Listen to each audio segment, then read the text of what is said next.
What's up, guys? So I'm going to shift gears a little bit and take a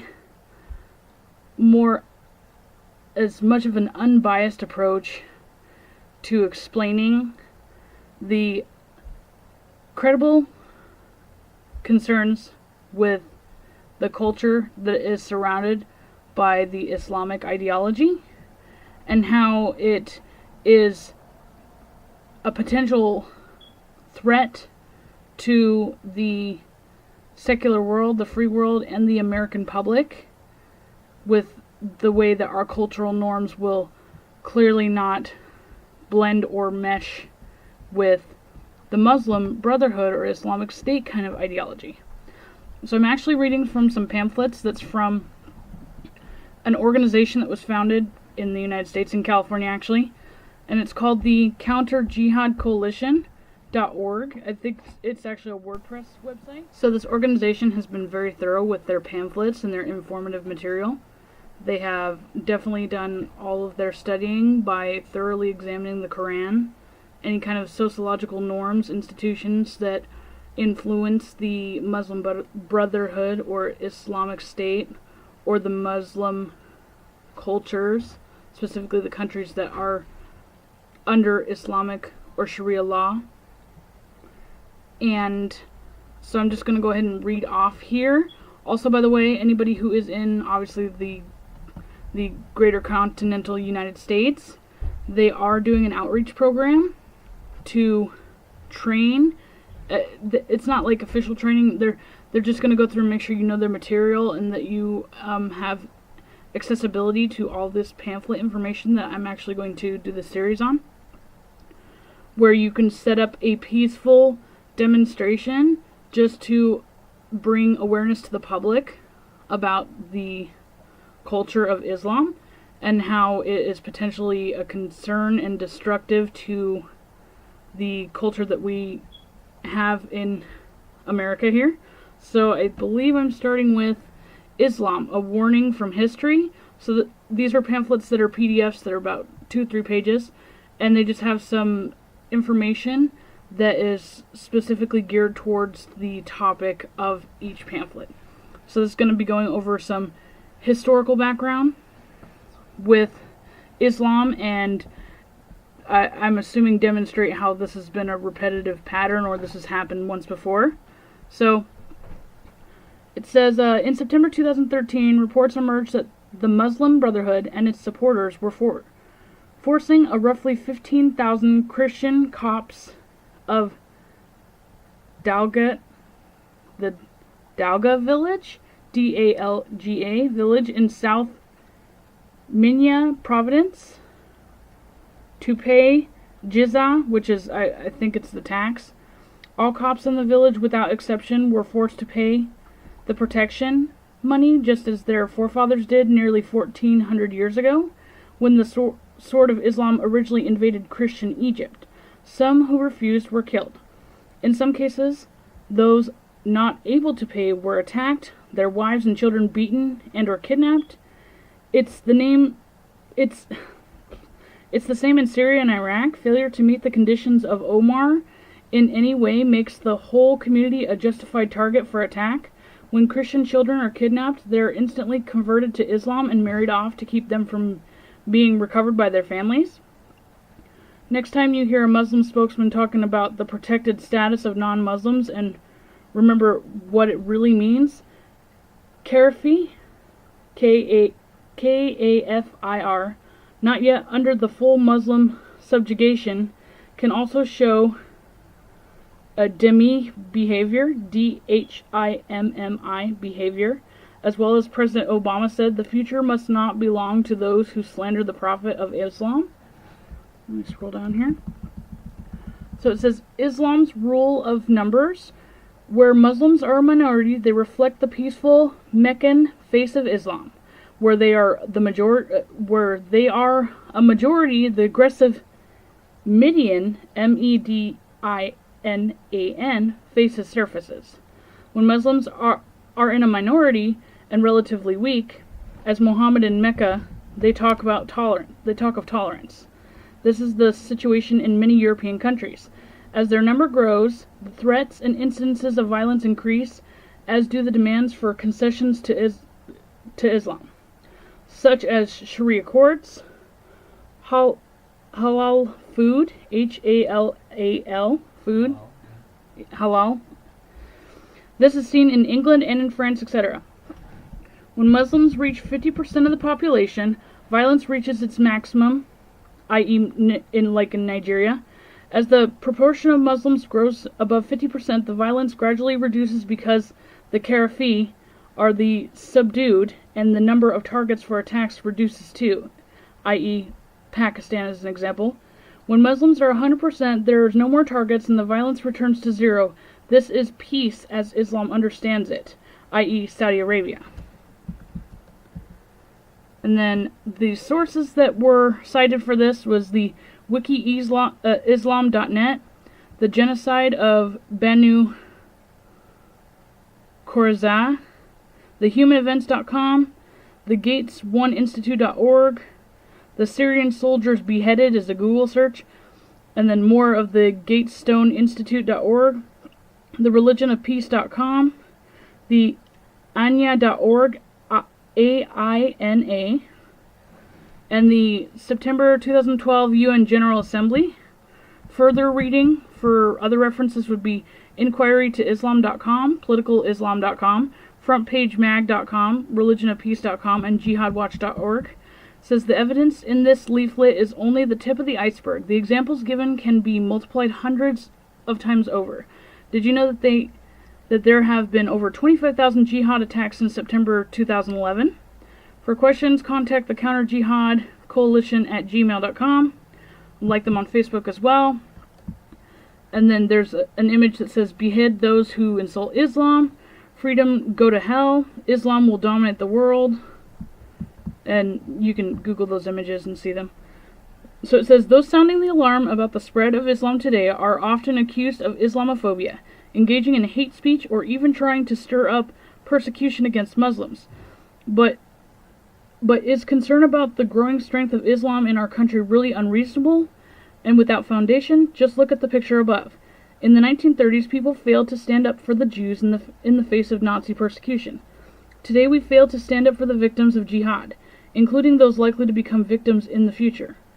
All around the world today, yesterday and the day before, people are being killed for no other reason than the fact that they are not Muslim. Do you think perhaps it's time that you took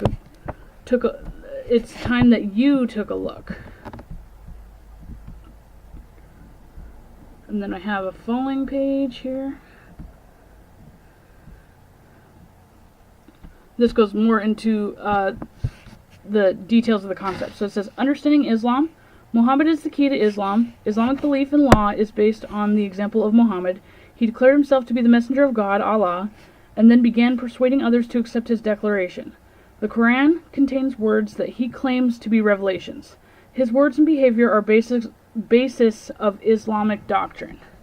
Muhammad divided the world into Muslims and Karafi and non-Muslims. Muslims are required to struggle against the Karafi in order to establish Islam's dominance. Muhammad said, fight and kill the disbelievers.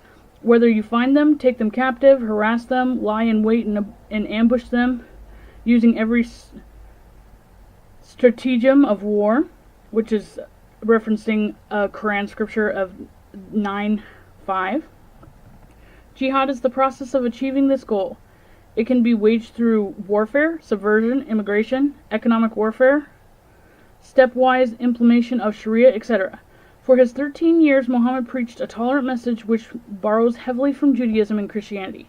He gained only 150 followers. He was weak. This is known as the Meccan period. Quranic verses from this time reflect the weakness and tolerance. Let there be no compulsion in religion. The Quran 2:256. After this, he became a warlord in Medina, and it turned into violence, plainly contradicting the earlier message. He averaged the jihad attack every 6 weeks until the end of his life. His following grew at a rate of 10,000 a year during this period, as he offered both worldly success through conquest and the prospect of rewards in the afterlife, especially for dying in the process of spreading Islam, the Muslim concept of martyrdom. He also threatened people with death for not becoming Muslim, which proved very persuasive. The Quran is divided between these two periods, the Meccan and the Median. The former tolerant, the later violent, Islam contains messages of both tolerance and intolerance. Dip into the Quran and you will quickly discover it is peppered with hatred of kafiri. Islamic doctrine in action. One episode in Muhammad's career is the massacre of the Banu Qurayza, Qurayzh.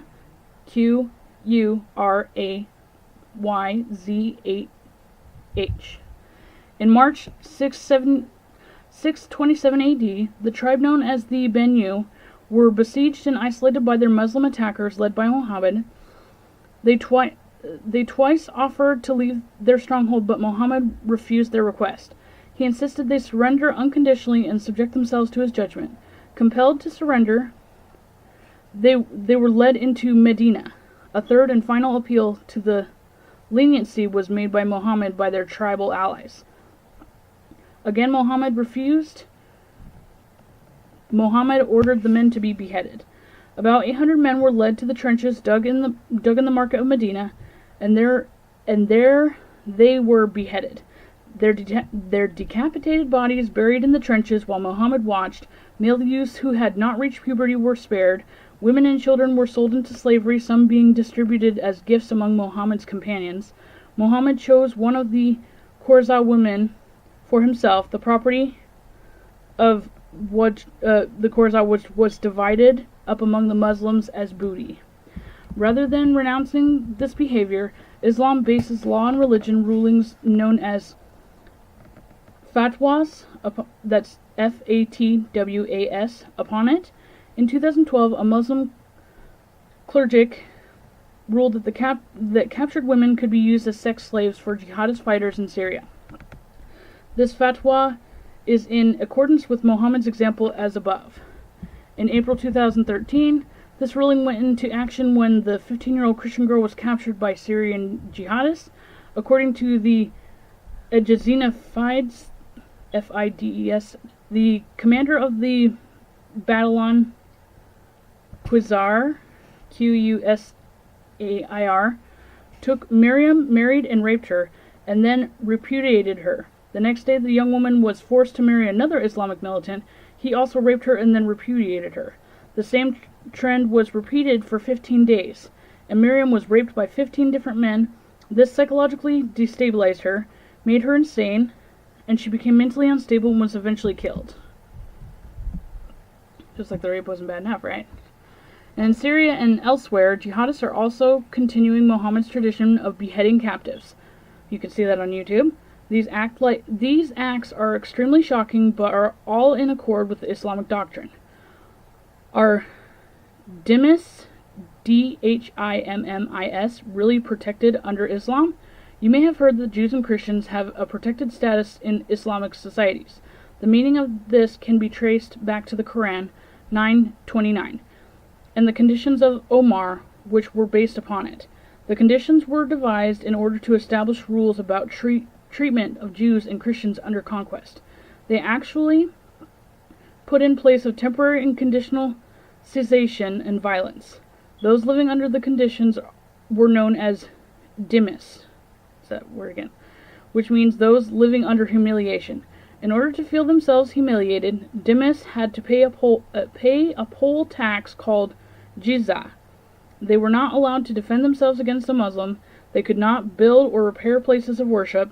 They had to dress recognizably as dhimmis. They could not occupy positions of authority over any Muslim, and if any of them caused offense to a Muslim through, for example, mocking Muhammad, the whole community was fair game for attack. Just history? No. In Pakistan, there exists a small Christian minority. Charges of blasphemy against them are common, and rumor is sufficient to trigger an attack of the whole community. In March 2013, because one Christian was accused of blasphemy, some 3,000 Muslims attacked the Christian Joseph colony in Lahore, Lahore, burning 2 churches and 160 Christian homes. In 2009, in Georgia, Gojra, 8 Christians were burned alive, 100 houses looted, 50 homes set ablaze after another blasphemy accusation. And I've read into this also. Some of those accusations are not even grounded. Thousands of miles away in Egypt, Syria, and Iraq, the same pattern occurs as it does everywhere a Qarafi minority exists. So that's all the information on that one, to give you a brief history of their cultural norms and the way that they operate with other minorities or other cultures in general. Their law, their Sharia law, that is illustrated through the Quran, is supposedly supposed to trump over any other parliament, constitution, or government. So they have absolutely no respect for any other laws or government, and they're currently continuing these steps to either conquering somebody physically or through psychological warfare, and that's obviously reaching its final stages in Europe, and now it's going to be happening in the United States.